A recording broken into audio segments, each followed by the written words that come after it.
Hi, friend. I'm Liesl, and I'm here with the Atheist Community of Austin in our lovely Free Thought Library. Today, we're going to be talking about the importance of belief and why even when you don't believe in God or a faith, it still matters how we arrive at those beliefs, and it matters to talk about them. A common question asked of those who leave religion is why they still talk about religion so much. It's sort of the religious equivalent of saying, well, why are you so obsessed with me? It's often used as sort of this epithet to say that if you leave religion, but you're still interested in it, then you actually must still believe. Or that atheists just want to spoil the fun for everybody else, or else they would just shut up about it and go away. But this misses the key fact that people become atheists because belief matters so much to them. We understand how integral every belief is into our everyday lives. The decisions we make, values we have, they all come from our core beliefs. And so most folks who become atheists do value belief. And that's why we talk about religion, because not only is it interesting, but it's integral to our lives together as communities, as families, or even as individuals to question why we believe what we believe. Practically, this means that beliefs impact how we vote, how we treat our neighbors, how we treat our animals, the food we eat, the items we buy, the schools we choose to put our children in. Beliefs factor into everything we do. What books do you read? Where do you give your money? Like, what organizations do you value? How do you perceive the fundamental value of human beings? Do you believe in international aid for those who are starving and poor? Or do you all of these beliefs, I could go on and on. You probably already have ideas in your own head of things that you do as an outgrowth of your own beliefs. But beliefs are simply that, beliefs. Simply having a belief does not make that belief valid or true. So when we're thinking about being an atheist and questioning religion or questioning faith, we're pushing ourselves and others to know why we believe what we believe and to seek truth. We believe that our core values, our core beliefs should be based on evidence, reason, and critical thought. Oftentimes, beliefs might be based on fear or tradition or authority. Those things can be really hard to challenge, but it's vital that we do. Simply, some beliefs are true and others are false, and it matters to distinguish between them and to develop that ability. Similarly, some beliefs are harmless and other beliefs are harmful. Consider flat Earth. Believing that the Earth is round is based on evidence, reason, critical thinking, and genuinely thousands of years of experimentation and documentation. It's so well proved that if you really wanted to, you could go outside on your own and reprove this to yourself. It is that well grounded in evidence. And yet, there are still people who would argue that the Earth is flat. People usually don't grow up thinking the Earth is flat. Very few are from flat earther homes, but they arrive at this belief due to the evangelism of other flat earthers. The belief that the Earth is flat is fundamentally based on dogma, on rejection of scientific authority for the acceptance of authority that tells you that you alone are right, that you are so special, that all of science is wrong, and you have been brought to see the truth in some special way, without any evidence, not accepting any criticism, not being open to any form of critical thought. Flat Earth is an easy to demonstrate false belief. We know this not only from experimentation, but also the practical aspects of it, that we couldn't navigate, we couldn't send cargo ships, we wouldn't know where our continents were if the Earth were in fact flat, but we were all pretending it was round. Now, you might be thinking, so what? Some people believe that the Earth is flat. Some people believe in Bigfoot. Who cares? These are just silly beliefs.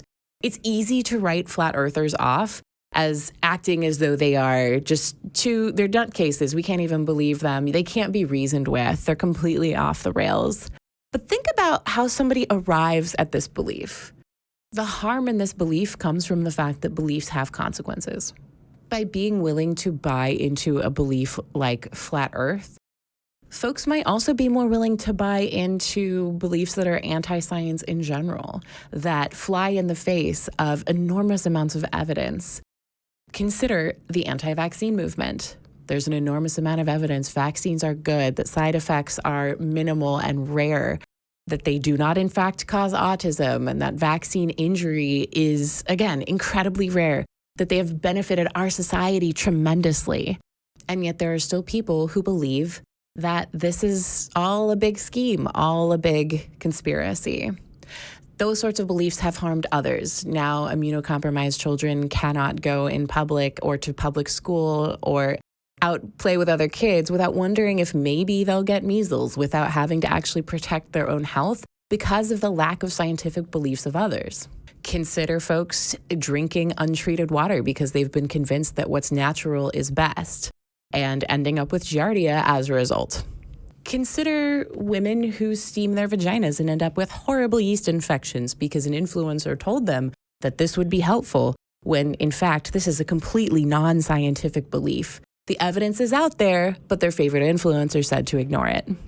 I remember being in middle school and having a friend tell me that skin cancer research was all just a fraud and that she was going to go out and tan as much as she wanted. This false belief, which really came from wanting a particular aesthetic because it was 2004 and everyone wanted to be really, really tan and wear Abercrombie, could actually harm her. This belief could do her serious physical damage, take up a ton of resources to try to save her life or protect her from cancer, and could end up impacting others, particularly if this belief spreads. Like I said before, belief shapes our decisions. Ultimately, those decisions, those beliefs, they shape our values, they shape our character, and ultimately our society and the culture that we all share. But these beliefs, these completely anti-scientific beliefs, these rejection of all even legitimate authority beliefs, they're tantamount to a rejection of reality itself. Choosing not to believe something because the scientific community says so is similar to choosing to believe something because your favorite influencer said so. They're both equally factless and can cause equal harm. So let's bring this back to religion and why atheists keep talking about religion even after we may have left the faith.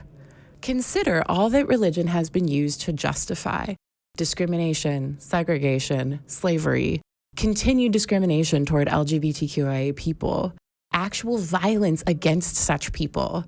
I'm going to give you two real quick anecdotes from my own life about that one.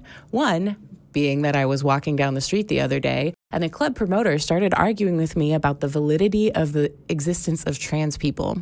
Now, this was on a fun street at night where people were hanging out and arguably partying. But do you not really see how that could affect someone's lived experience, or how it might justify them not intervening if they see something going down in their club against a trans person?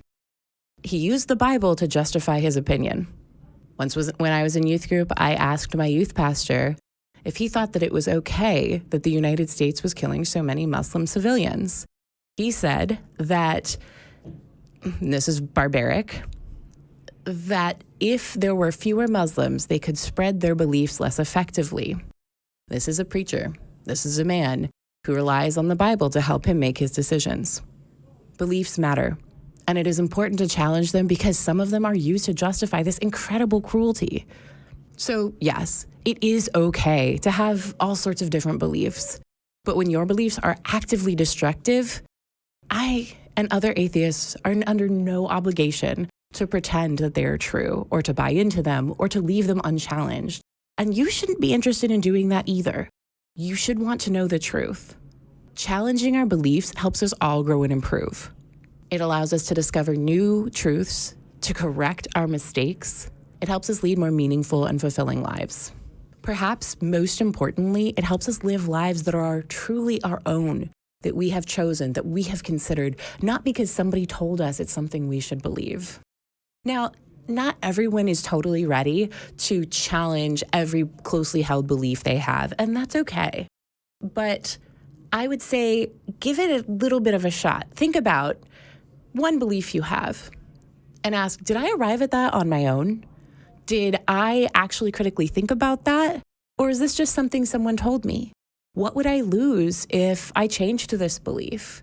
Are there mechanisms in my life that are forcing me to continue believing this, even if I'm a little skeptical of it? Ask yourself some of these hard questions, even if just it's a low stakes belief. At least it's a start. I believe in you.